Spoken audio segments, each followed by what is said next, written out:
중에서 네. 일반인들은 소믈리에를 만나면은 묻고 싶은 게 의외로 많은 것 같습니다. 그래서 제가 주위에서 많이 질문들을 수집을 해봤는데요. 네네.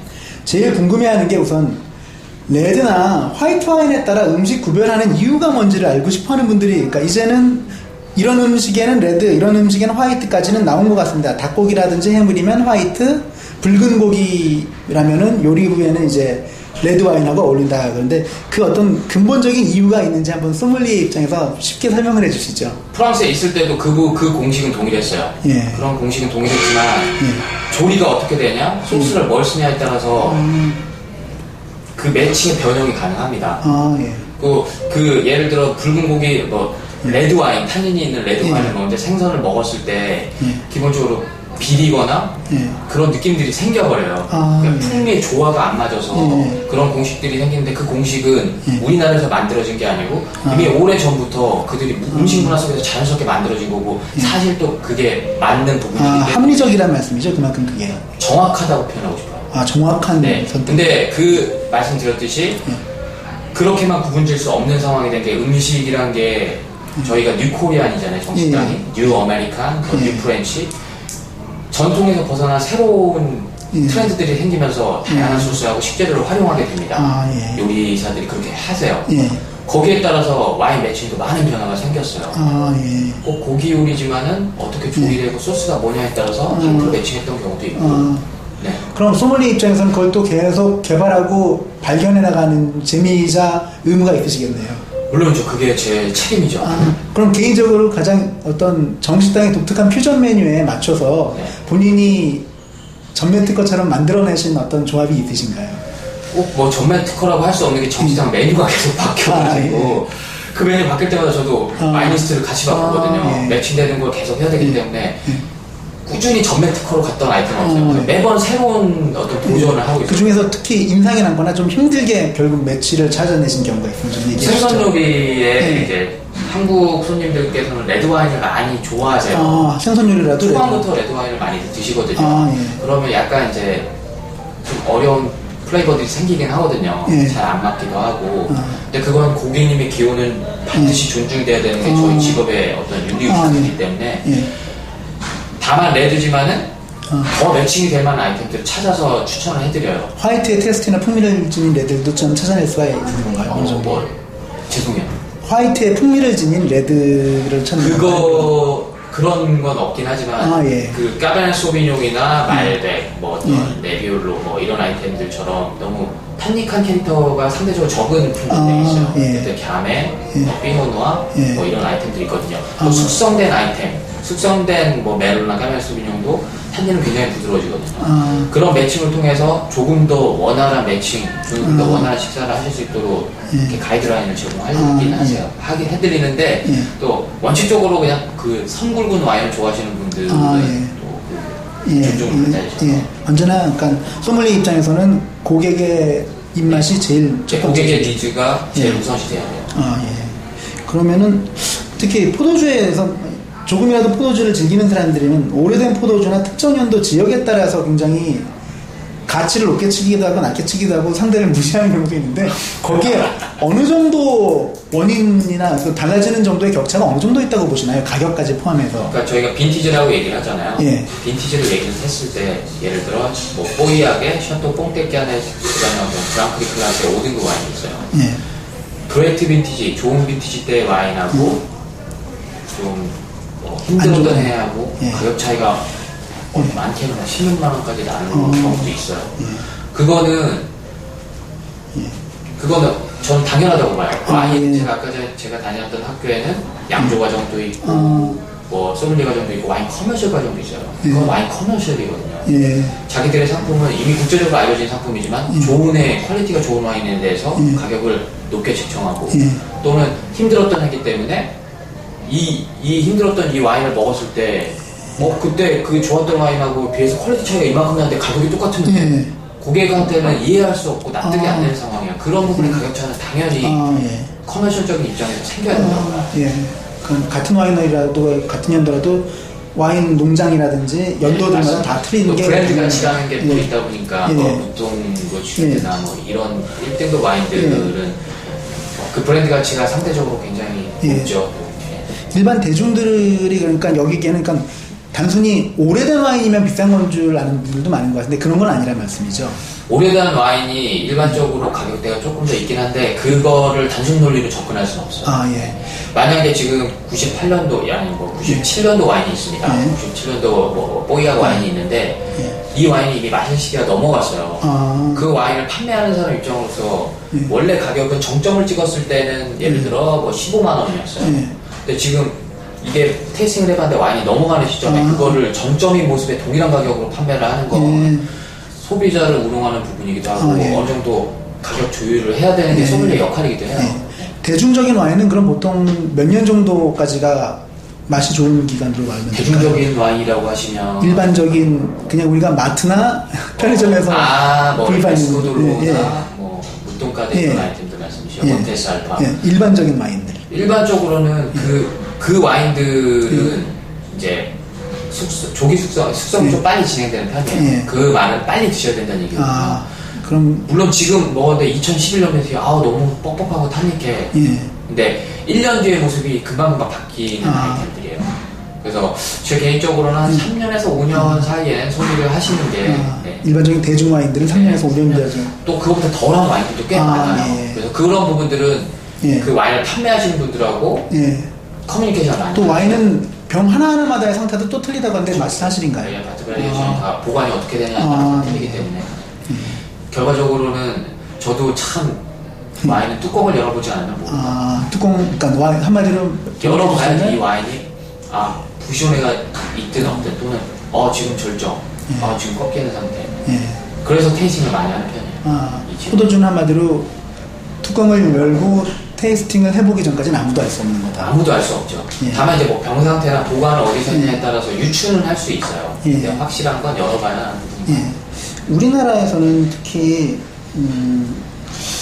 신의 물방울이라는 만화가 와인 대중화에 무시할 수 없는데 일본 만화라는 점도 그렇지만 또 하나는 이게 로버트 파커라는 개인 어떤 미국인 한 와인 테이스터, 그러니까 비평가의 입장을 너무 많이 반영한 거라는 지적도 있는데 어떻게 생각하시나요? 그러니까 생각하신 개인적인 의견도 좋고 아니면 소믈리에 분들의 전체적인 의견도 좋은데 여기서 나온 감별법이라든지 어떤 등급식 그 점수 매기기식이 어느 정도 맞는다고 보면 될까요, 저희들이? 근데 대중한테는 그게 상당히 크게 적용하는 것 같아요. 대중들이 그냥 와인 잡지를 봐서 하는 것보다 신의 물방울을 보면 어떤 스토리텔링도 있고 이야기도 있고 재미도 있고 와인은 쉽게 소개되어 있고 포인트가 탁탁 나오니까 그거를 많이 보셔요. 실질적으로 좋은 가이드라인은 된다고 봐요. 근데 그게 너무 과도하게 돼 있다는 느낌이 있어요. 야, 이게 신의 물방울에서 나왔던 어떤 고급 와인이야. 이런 점수를 받았대. 근데 전 묻고 싶은 게 그렇게 좋은 뭐 이렇게 화려한 표현이 있었고 뭐 꽃밭에서 어떤 카카오 나무가 있고 그런 만화를 보시고 드셨던 분들이 과연 그런 느낌을 받았을까라는 얘기를 드리고 싶어요. 만화는 만화일 뿐이에요.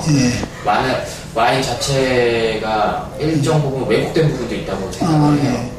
와인 자체 그냥 편하게 즐겨야 될 와인은 너무 그러진 않았나. 근데 분명 좋은 역할을 많이 했다고 봐요. 입문용이고 만화책이다 이 정도로 정리하면 될까요? 저희 소믈리에들도 그런 것 때문에 좀 힘들었어요. 그 만화를 너무 맹신하시 초반에 그랬던 분들이 많았거든요. 왜 뒤꿈치를 이렇게 해달라. 그렇게 하면 와인이 잘 열리지 않냐. 어떤 와인이한테 틀리기도 하고 와인을 잘못해버리면 와인 부서져요. 그 입자가 그 와인의 플레이버가 부서지는 경우가 있거든요. 그것도 실질적으로 이렇게 잘 안 돼요. 저는 그렇게 못하겠더라고요. 그리고 이제 너무 도식화되는 질문일 수도 있는데요. 한식이나 중식, 일식에 어울리는 와인이 있으면은 그냥 구체적으로 조금만 추천을 해주시면 어떨까요? 그러니까 저희들 입장은, 그러니까 저희 입장은 그리고 수양 입장은 대중들이 마트나 편의점에서 살 수 있는 와인, 부담 안 되게 저녁 식사나 점심 식사에. 먼저 일식 말씀드릴게요. 일식은 생선 위주로 많이 진행이 되기도 하지만 튀김 요리가 꽤 많습니다. 그 생선 요리하고 튀김 요리 드실 때 생선 요리는 물론 화이트하고 좋은 매칭이 있어요. 샤르도네, 뭐 소비뇽 블랑 이 정도만 하셔도 크게 나쁘다라는 느낌이 없을 거예요. 근데 튀김 종류로 가셨을 때는 화이트 같은 경우가 어느 정도 좀 힘이 있는 스타일을 드셔야 돼요. 에펙터가 좀 있고 물론 샴페인은 굉장히 좋습니다. 좋은 매칭이 돼서 스파클링 와인도 좋고요. 근데 레드 부분에서도 매칭이 아주 어려운 건 아니에요. 예. 뭐 피노누아 계열이나 아까 말씀드린 탄닌이 적은 갸메 같은 경우도 크게 나쁘진 않으세요. 예. 뭐 퓨즈적으로 그렇게 많이 드시기도 하고. 근데 일식도 그 변주가 굉장히 다양하기 때문에 그 음식에 따라 달라지는 부분들이 많이 있거든요. 근데 기본적으로 저희들이 많이 먹는 회라고 봤을 때. 네, 중식 같은 경우는 중식 요리를 말씀하시는 거예요? 짜장면 말씀하시는 게 아니고 요리 짜장면 포함해서 그러니까 우리가 중식하면 느낄 수 있는 좀 기름진 느낌들, 탄닉한 캐릭터가 좋은 와인들, 이 좋은 매칭이 돼요. 기름기 예를 들어 프랑스 남부지방을 가시면은 굉장히 기름진 음식들을 많이 드세요. 그쪽 주변에 나는 포도 품종들은 굉장히 탄닉한 스타일의 와인을 만들어요. 그게 굉장히 자연스러운 매칭이 돼요. 원활한 매칭이 동일하대요. 기름진 음식에 탄닉한 스타일을 가진 와인들, 굉장히 가베르네 소비뇽, 말백도 좋고요.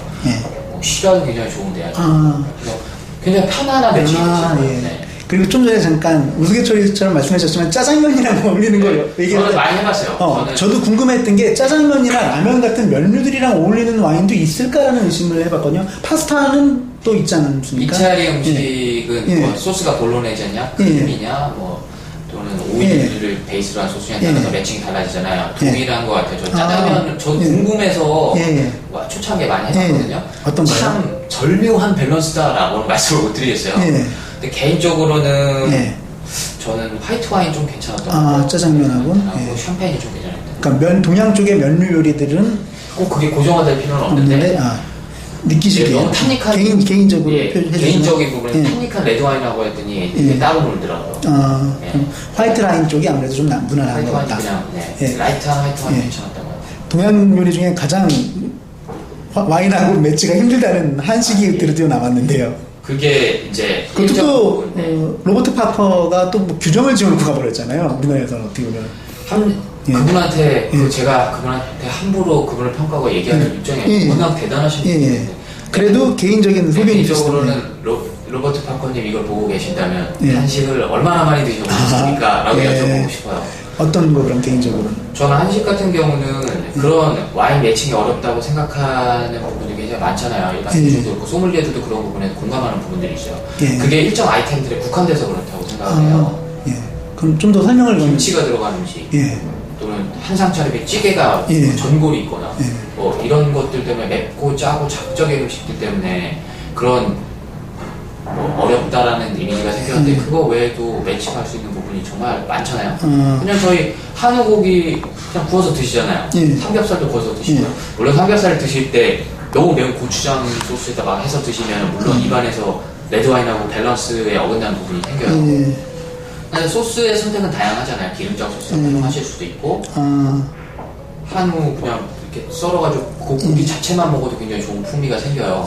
그걸 비단 한식이라고 다 100% 딱 얘기하기 뭐하지만은 기본적으로 일상에서 많이 드시는 음식들이 있잖아요. 굉장히 좋았던 경험들이 많이 있어요. 그럼 편안하게 그러면 일반 한식하고 일반적으로 무난히 어울리는 와인 그런 고기 요리들은 굉장히 무난하고 또 안동찜닭 있죠. 안동찜닭 같은 경우는 굉장히 코리안스러운 요리잖아요. 당면도 좀 들어가 있고 저는 정말 샴페인하고 잘 어울리더라고요. 그러면은 아까도 얘기했지만 자극적인 한국 요리하고도 어울리는 것들은 어떤 일정 아이템들이 있는 것 같아요. 제가 많은 경험을 하진 않았어요. 노력은 해봤는데 얘기해 주신다면 개인적으로는 확실히 매운 음식들은 스파클링이나 탄산이나 샴페인하고 완벽한 밸런스보다는 거부감이 없을 수준까지 보조해주는 거부감이 없을 수준까지 올라와요. 제가 개인적으로 어제 같은 경우는 또 전 냉면, 비빔냉면에다 샴페인 먹었어요. 어떻게 조합하셨나요? 썩 좋진 않은데 매운맛을 중화하는 역할을 명확하게 했습니다. 그래서 샴페인. 이런 자극들이 사라지는구나라는 느낌이 생기거든요. 샴페인으로. 그게 이제 냉면은 정말 순수하게 그 소스 맛으로 먹잖아요. 매운 맛으로. 근데 다른 요리를 봤을 때, 뭐 꽃게찜 같은 걸 뭐 맵게 했을 때 이런 걸 드셨을 때 샴페인은 정말 괜찮아요. 매운맛이 중화도 되고 해산물과의 조화도 기본적으로 좋고. 대체적으로 그러니까 어느 문화권 요리든지 자극적일 때는 좀 부드러운 주류를 하면 무난한 편인가요? 자극적일 땐 자극적인 걸 하는 음식 문화도 많이 있어요. 자극적일 때 오히려 강한 게 선택이 저희의 자극적인 거하고는 굉장히 다른 스타일이시죠. 뭐 스파이시하다, 외국에서 스파이시하다고 표현하는 부분은 저희의 스파이시는 아니거든요. 향신료에서 나오는 어떤 부추나 뭐 이런 것에 나오는 말 그대로 스파이시한 느낌이고, 우리의 스파이시한 거는 매운 거죠. 맵고 짠. 맵다는 게 스파이시한 내 머릿속에 있어서 그거하고는 다르게 접근하셔야 돼요. 그리고 또 중요한 게, 많이들 궁금해 하시는 게, 그러니까 마트나 편의점에서 합리적인 가격으로 사서 초보자들도 즐길 수 있는 와인을 꼭 좀 소개해달라는 얘기를 굉장히 여러분이 하셨거든요. 그냥 편하게 그냥 얘기해 주시면 될 것 같아요. 그러니까 어떤 개인 취향이시라고 해도 이미 저희들보다는 전문가시니까. 저희 직원들도 저한테 많이 물어봐요. 마트 가서 뭐 사야 되냐고. 근데 저도 그냥 마트를 이용하는 경우가 많거든요. 편하게 그냥 아까 말씀드린 대로 그냥 저녁이나 친구들 모임이든 아니면 점심에 가족들 이제 큰 집에 모이거나 이럴 때 편한 가격으로 그냥 즐길 수 있는 와인들 생각나시는 걸로 한 3가지나 4가지 정도만 쭉 그냥 얘기해 주시면 어떨까요? 뭐 지금 일단 저희들한테는 계절적인 특성을 고려를 할게요. 여름이에요. 덥고 습하고 이때 너무 탄닉한 레드와인 먹으면 열나고 그러거든요. 이럴 때는 간결하게 소비뇽브랑 너무 좋아요. 저녁에 가볍게 음식 매춘보다도 그냥 한잔하면서 소비뇽브랑 그 프루티한 느낌들이 굉장히 좋습니다. 그리고 뭐 두 번째로 보면 요새 많이 드시는 뭐 모스카토 다스티, 초보자들 너무 이게 드라이하고 너무 신맛에 길들여지지 않은 분들은 어렵거든요. 약간의 달짝지근한 느낌도 좋아요. 모스카토는 정말 그냥 정말 일반적인 얘기를 드리는 거예요. 그리고 개인적으로 그럼 조금 더 와인 맛 알고 싶으면 뭐 조금 더 많이 드시는 분들이요? 많이 드셨던 분들이라면 어떤 거? 저는 지금 시기엔 제가 주로 먹는 것들이 전 스파클링 맛이에요. 스파클링. 모스카토 다스티 같이 단맛 말고 샴페인이나 또는 뭐 크레망달자스, 크레망 부르고뉴, 프랑스 스파클링도 좋고 뭐 이탈리안 프렌치 포르토 이런 것도 좋고요. 왜냐하면 샴페인은 가격대가 높아요.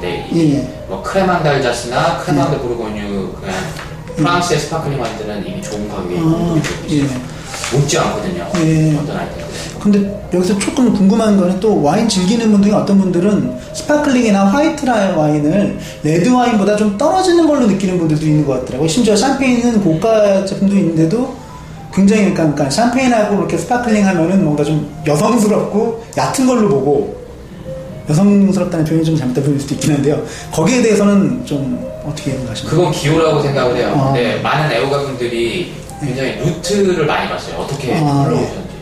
보르도 와인부터 시작하셔서 부르고뉴 좀 가시다가 화이트하고 샴페인에 매료되던 시절이 있어요. 그러다가 다시 또 레드로 귀화하시는 경우도 있는데, 결과적으로 모든 걸 다 하세요, 그분들은. 그냥 그분들의 지금 상황의 기호에서의 나오는 선택이지, 그거를 진짜 애호가들은 야 화이트 와인하고 샴페인 스파클링이 좀 떨어지지 이렇게 말씀하시는 분들은 저는 한 번도 못 봤어요. 오히려 이제 레드 와인을 개인적으로 너무 좋아하시는 분들이 그런 표현들을 하시는 것 같고, 지금 이제 아직 화이트의 매력을 발견을 못 하시는 분들이 그런 말씀을 하시는 것 같아요. 진짜 애호가들 오시는 손님들 보면은 저희는 화이트하고 화이트 샴페인을 정말 많이 드셔요. 그러면 거기 답이 나온 것 같은데, 여름에 야외라든지 락 페스티벌 같은 거에 친구들이랑 갔을 때는 샴페인이나 스파클링 와인. 뭐 스파클링 와인 좋아요. 크레망도 그러고 크레망 달자서. 요새는 하프바틀도 있어요. 저는 프랑스에 있을 때 그거를 막 그 공연장에서 병처럼 막 먹는 그런 기내 같은 데 서비스 많이 되는 걸 본 것 같은데, 기내에서도 그렇지만 실질적으로 젊은 애도 막 그렇게 많이 젊은 친구도 하더라고요. 근데 그 모습이 왜 와인을 꼭 글라스에 격식 있게 먹어야 된다는 틀을 바꿔줬어요. 맥주 마시듯이 막 떠들면서 정말 괜찮더라고요. 맥주 얘기가 나와서 그런데요. 의외로 와인 마시면 특히 여성분들이 다음날 의외로 숙취가 심하다는 얘기를 많이 하시거든요. 그게 아무래도 와인이 의외로 좀 도수가 높은 술로 봐야 될까요? 그게 13.5도, 뭐 12도도 있고, 뭐 많은 것도 15도, 15.5도 올라가는 게 있어요. 그게 아주 적은 알코올은 아니죠. 이제 여성분들 같은 경우 이제 알코올 섭취 능력이 좀 떨어지시는 분들은 조금만 드셔도 그 다음에 좀 힘드신 부분들이 있을 거예요. 근데 그 알코올 도수 외에 와인에는 이제 이산화황이라는 게 산화 방지제로 사용이 돼요. 인체에 전혀 무해하지 않을 수준으로. 그거는 뭐 각 나라 식약청에서 그래서 다 컨트롤하는 부분이기 때문에 거기에 민감하게 반응하시는 몸이 아무래도 민감하게 이산화 알코올보다 그 약간의 산화 방지제가 몸에 안 맞는 분들이 계세요. 그게 수치로 굉장히 많이 발전되는. 그러면 그걸 조금 대비할 수 있는 요령 같은 게 있을까요? 그거는 답이 없는 것 같아요. 예. 정말 다 물 많이 드시고 예. 뭐 안주 잘 챙겨 드시는 게 그냥 일반 술 드시는 거랑 똑같은 거 아니었어요. 예. 저도 그 부분에서는 과다하게 먹으면은 그 다음에 수치가 있거든요. 그런 부분 컨트롤은 개인적으로 잘 하셔야 돼요. 예. 그리고 이제 와인을 얘기를 할 때 이렇게 요즘 들어서 특히 와인 자체로 즐기는 분들도 많지 않습니까? 식사 외에. 그러니까 와인 자체로 즐길 때 사이드 메뉴를 조금 설명해 주신다면 좀 도식적일 수도 있겠지만 네. 레드 와인에 어울리는 사이드 메뉴, 화이트 와인한테는 어떤 거 이런 거 조금 얘기해 주시면. 치즈 뭐 과일 많이 하시잖아요. 네. 네. 그것도 일정 부분 잘못된 건 아니지만은 네. 너무 그쪽으로 편중돼 있는 것 같아서 네. 그거가 정답은 아닌 것 같아요. 네, 그럼 다양하게 추천해 주시고 싶은 게 있다면 사이드 메뉴들이요. 안주. 사이드 메뉴나 요리 같은 거 말고 네, 말씀하시죠. 쉽게 간단하게 그러니까 와인 자체를 즐길 때 안주라고 할까요? 뭐 이런 거. 개인적인 취향도 괜찮고요. 저는 이 닭강정 같은 걸 해서 먹거든요. 이렇게 쉽게 이렇게 요새 같은 치킨집에서 배달도 잘 되고 닭강정하고 먹기에 레드랑 화이트가 그냥 무난하게 그냥 사이드만으로의 가볍게 먹는 것 같아요. 그리고 계속 우리나라에서는 와인 문화랑 같이 논쟁이 되는 게 국가 원수들 회담할 때도 잔돌리기 안 하더라. 그쪽도 높은 사람들인데 뭐 이런 얘기도 있고요. 가식으로. 그 잔돌리는 거라든지 뭐 여러 가지 휘파람 불듯이 하는 것도 여러 가지 말이 많지 않습니까? 거기에 대해서 전문가로서 그냥 조언을 해주신다면. 이 스월링은 제가 간단히 말씀을 드리면 와인 한 병을 오픈을 했어요. 이게 10년 숙성됐어요. 또 좋습니다. 뭐 1년밖에 안 된 와인이에요. 근데 지금 바로 오픈을 했어요. 와인을 따랐습니다. 이 와인이 잠들다 깬 와인이거든요. 오픈을 했다는 건 그러니까 제가 잠에서 일어나서 갑자기 막 일을 막 이게 제 몸이 할 수 있을 컨디션이 아닌 게 되잖아요. 슬슬 천천히 컨디션이 올라오잖아요. 잠에서 깼을 때는 제 몸 자체가 와인도 동일하세요. 와인도 스월링이라는 것 자체는 잠든 와인을 깨우는 역할을 하거든요. 또 공기와의 접촉을 통해서 디캔팅하는 거하고 동일하다고 보시면 돼요. 디캔팅을 해서 와인의 풍미를 좀 더 살리는 그런 역할이거든요. 그러니까 과도하게 흔드실 필요는 없어요. 근데 이게 버릇처럼 되셔가지고 이렇게 흔들고 하고 형 맡아보고 이 정도면 됐다고 하시면 그리고 이제 제가 오기 전에 대중들이 와인 관련 기사라든지 칼럼 같은 걸 보고서 뭐 이해할 수 없는 부분들이 아직도 있는 게 맞는 것 같습니다. 그래서 그냥 단어나 이름 같은 것들을 몇 가지 가져온 게 있는데요. 그냥 편하게 설명을 해주시면 될 것 같습니다. 이런 거에 대해서. 까멜레, 베르멘티노, 슈페리오레 뭐 이런 식으로 딱 와인 이름들이 나오지 않습니까? 혹은 알타비스타, 클래식, 토론테스 이런 와인들 이름을 나라별로 읽는 공식이라든지 뭐 이런 어떤 형식이 있는 건지 좀 얘기를 해주시죠. 기본적으로 이제 와인 공부를 하시는 분들은 뭐 예를 들어 샤또 지스쿠로 하면은 포도가 뭘 쓰였구나 알잖아요. 근데 지금 말씀 주신 알타비스타 같은 경우는 그 신세계 와인들은 라벨 굉장히 보기 좋게 이렇게 품종이 명시가 돼 있어요. 토론테스 같은 경우 화이트 품종이 명시가 돼 있기 때문에 그 품종을 보고 와인을 선택하시는 것도 좋은 방법이 되시고 뭐 클래식이란 단어는 뭐 전통적이라는 의미도 있지만 기본적으로 알타비스타 같은 경우 클래식은 좀 그 엔트리크 와인이라고 보시면 그런 의미들이 있고요. 그다음에 그 까날리, 뭐 베르멘티노, 슈페리오레 같은 경우는 베르멘티도 이게 이태리 와인이거든요. 근데 베르멘티노는 품종 이름입니다. 그러니까 최근 유럽에서도 그런 와인법이 개정이 되면서 소비자들의 좀 접근성을 용이하게 하기 위해서 좀 더 편하게 보실 수 있게 품종을 명시하려는 움직임들이 많이 있어요. 그런 경우처럼. 까날리라는 건 어떤 의미죠? 생산자를 의미하는 거죠. 생산자고 중간에 있는 품종.